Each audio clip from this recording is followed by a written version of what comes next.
It's time to go beyond the headlines, cause I don't put in overtime just so I can headline. Okay, now it's Fox Sports, I'm live with Renee. Going hard every day, sports rapping every play. Different segments for your favorites, coming at you daily with positive vibes, yeah, we some game changers. Basketball, football, soccer, with different interviews, you never know who may pop up. Listen, only on Beyond the Headlines, this is Beyond the Headlines. Only on Beyond the Headlines, this is Beyond the Headlines. Only on Beyond the Headlines, this is Beyond the Headlines with Renee Washington. Up next in our NCAA special of Beyond the Headlines with Renee Washington, we've got a coach from Kansas State, Van Malone. Van, welcome to the show. Great to be here. Thanks for having me, Renee. I am happy to have you here as we continue to talk through what the NCAA is all about, your goals, and mission, what you guys are doing in the future with your symposium in July. But I'm curious to know, for you, Van, why did you decide to get started as you're having these conversations with Archie and Tremaine? What about your experiences in coaching at the collegiate level and NFL level have really led you to want to help get more people involved, especially minorities, in this organization, and then spreading awareness to get more minority coaches as a result? Well, I think, for the bulk of my life, I've been influenced and led by great coaches. And many of them have not been minority coaches. And, as a coach, I have also led and influenced many young men. And many of those happen to have been minority players. Mm-hmm. And, I just look at it and say that as a coach and as football programs across the country, high school, college, and NFL, we lead these players. We tell them that they can accomplish, that they can do anything that they want to do on the football field. That if you work hard enough, that if you show up, that if you apply yourself, that if you execute the plans, that you'll be rewarded at the end. And as a coach, I think I wanted to make sure that we continue to translate that. When guys go off into corporate America, I want them to take the things that they learn as a football player, as a basketball player. I want them to be able to take those lessons that they learn and go out and apply in corporate America. Teamwork, go out, apply in corporate America, get there early, stay late. And I want them to achieve rewards from that. Well, I think in the coaching profession, I have to be able to see that same end result from coaches who apply themselves, who get there early, they stay late because they want to one day be a defensive coordinator. They want to one day be an offensive coordinator. They want to one day be a head coach. I want to see those same things apply that I've been teaching players and that I learned all my life. Yeah. Now, you talk about helping to teach players and helping them to take that next step. That's something you were able to do. I mean, you're in your second year with K-State, but you've coached for 22 years, and you came into coaching after playing 5 seasons in the NFL. Not a lot of people are able to make that transition, whether it's from the NFL into coaching or even just being a college football player into coaching. And that's something that you don't often see. And it's surprising to me, but not surprising on the other hand. But it's surprising and sad in a sense that we're not getting enough players that have played at a high level to then turn around and become coaches. Where do you think that disconnect lies? Something that you saw in your journey from going from the NFL into coaching that maybe others are missing out in that transition as you talk about the work that you're looking to do. Where's that disconnect with others, do you think? Well, I think number one, I've been blessed and highly favored along the way.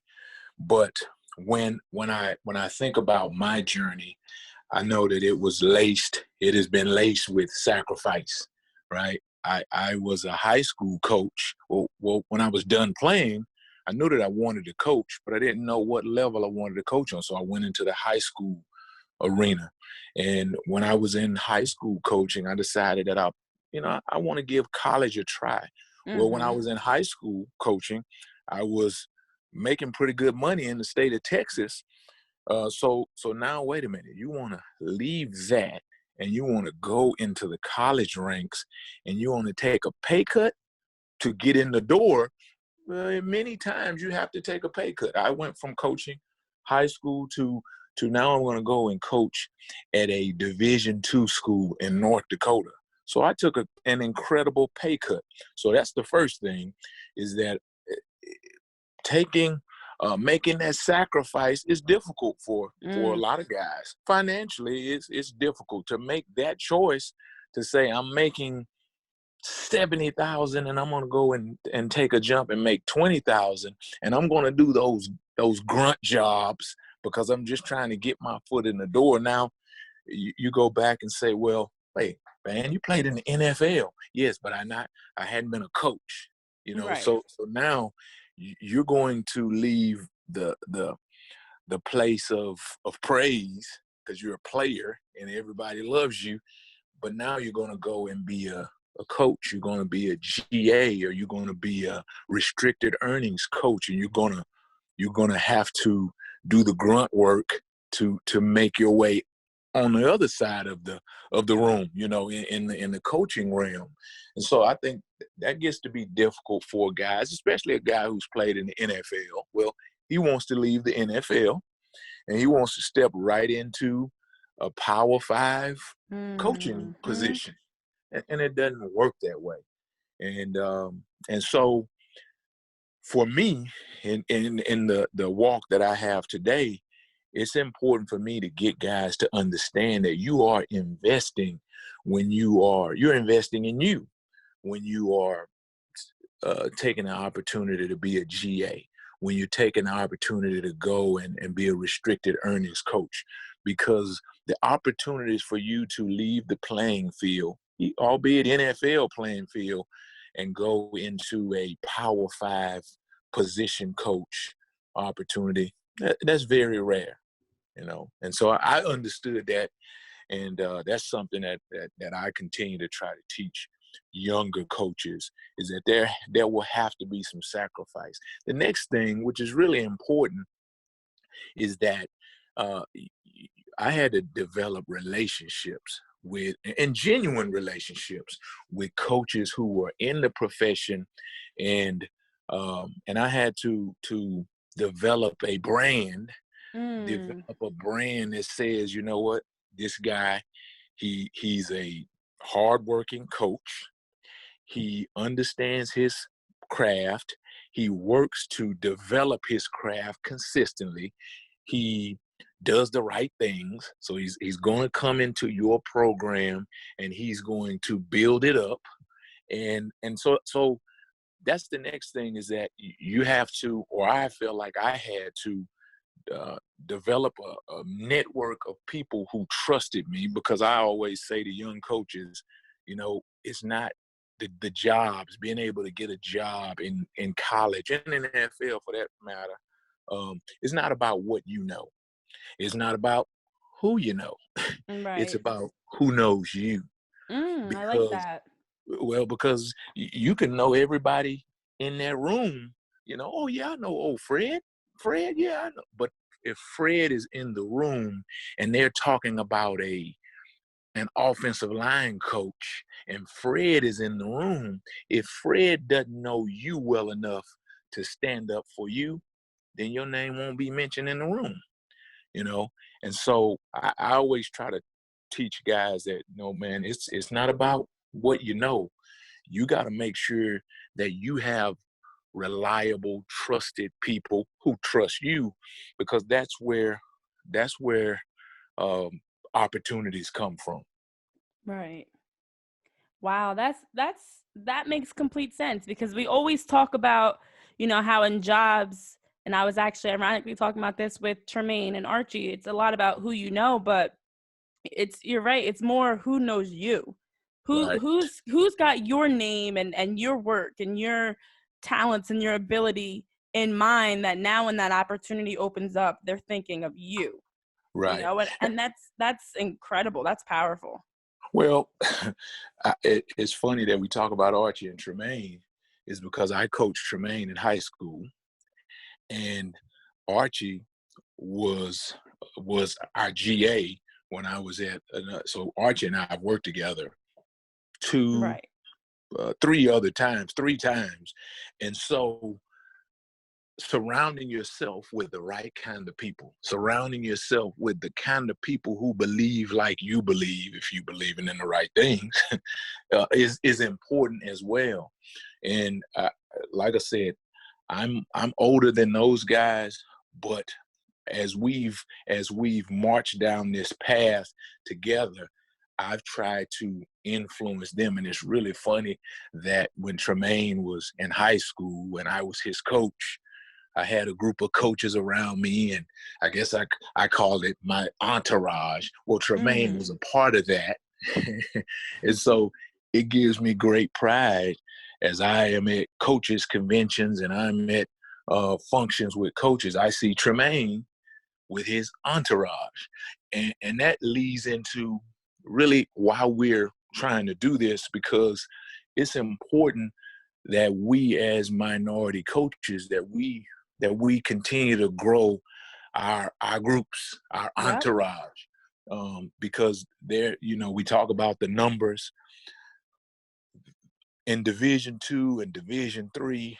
There are not many minority coaches, so having minorities be in the roles of coordinators and head coaches, that's very difficult if there's very few coaches on those levels. Well, the reason there's no coaches on those levels is because the pay is not great, right? Everybody wants to coach at ABC University, where they're paying the assistant coach $400,000, but nobody wants to, or not many coaches want to or can, from a financial place, or can afford to go and coach and make $20,000, Yeah.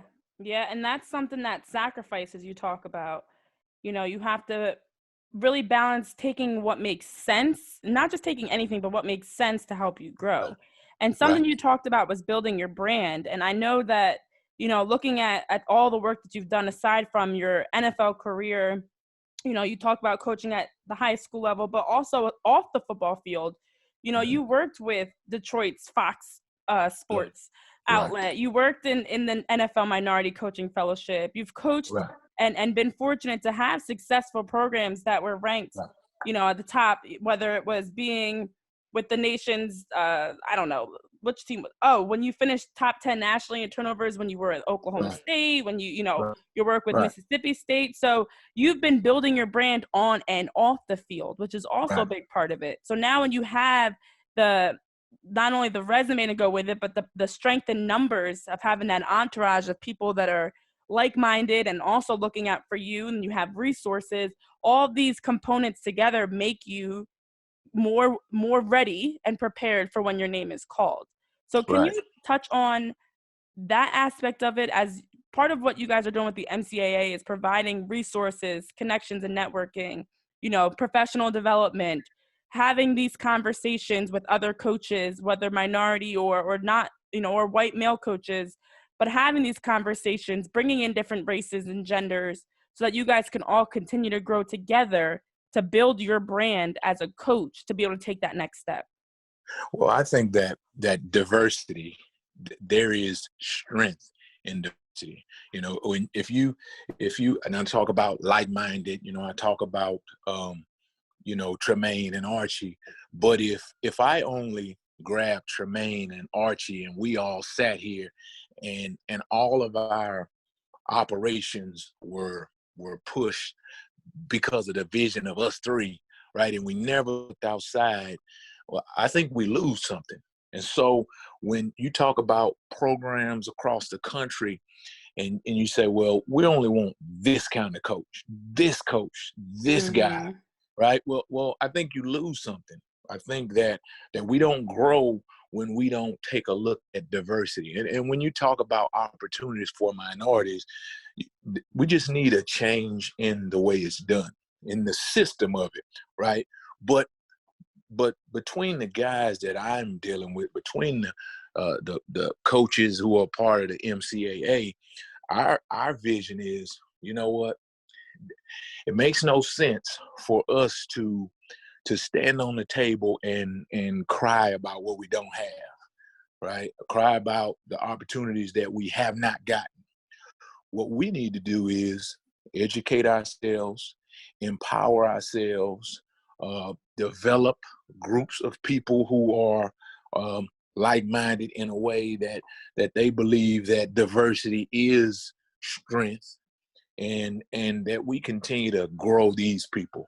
And so that's one of the things that we talked about in this symposium is, okay, you have young coaches, because Van Malone's time is running out, right? And so in a servant mode, it's important for me to do all I can to grow the next generation of coaches. Well, how do I help them grow? We feel like with this symposium, bringing in former coaches, bringing in current college coaches, bringing in athletic directors, then now we're able to give information, give insight, strengthen guys to teach them, okay, this is how you should dress when you go to the convention. This is the way because I continually, as a coach, I'm walking down the hall and I see a guy with his pants sagging. Well, hey man, that's cool, but that's not the way that's not the way to move it forward in this realm, right? Now, when you operating in another world, then that's the thing to do. But in this world, we just have, and sometimes it's not fair, right? Because you say, well, that guy can do ABC. Well, why can't I? I don't know why. And that's not it's like your mom. Your mom tells you, hey, listen, you just going to have to do it the way you're going to have to do it. And that's what we want to achieve in the symposium, is an opportunity to advance guys by learning from people who have done it, by learning from coaches who have had opportunities as head coaches and who have failed. Well, what were some mistakes that you made along the way, or to have them speak with athletic directors, people who actually sit in on the process, and to tell them, hey, listen, when you say this totally turns the committee off, right? If you want to come and express your ability to be able to lead a program, this is what I'm looking for. And so now, if you get an opportunity, you truly can succeed, and not worry about, like I said, not worry about the ones that you don't get, but when your name does get called, you're able to go and make a positive, favorable impression. Wow. Have you had a moment? I'm sure it's been more than one moment, but is there a moment that you'd like to share where you personally, or maybe even saw someone that they weren't able to step into that opportunity because they weren't prepared, or maybe you weren't prepared? I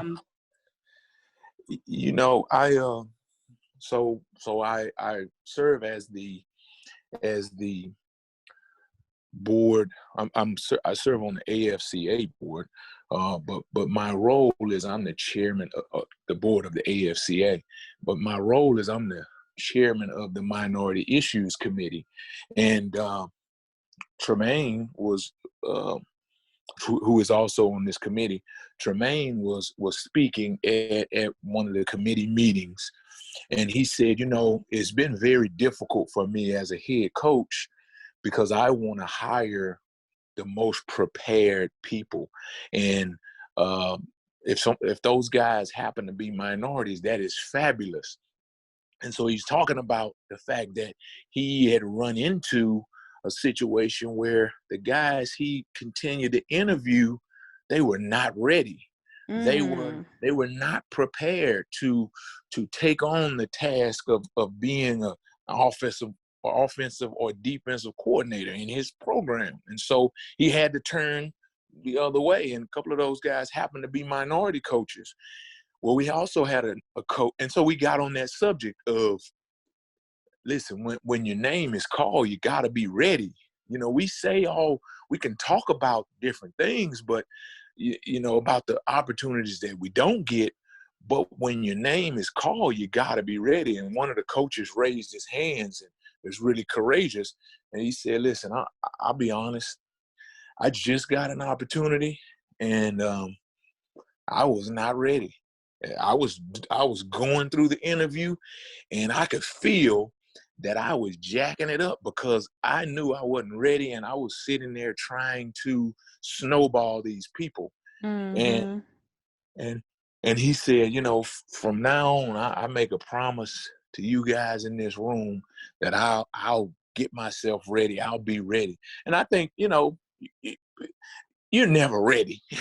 You're never ready for the challenges of a head coaching job. Many situations, many times you learn on the run. But when we say ready, we're saying, what is your plan? Do you have a plan? Have you thought through as many of the things that you believe that can come up? And so when challenge, because think about it. I mean, our nation is not prepared for this.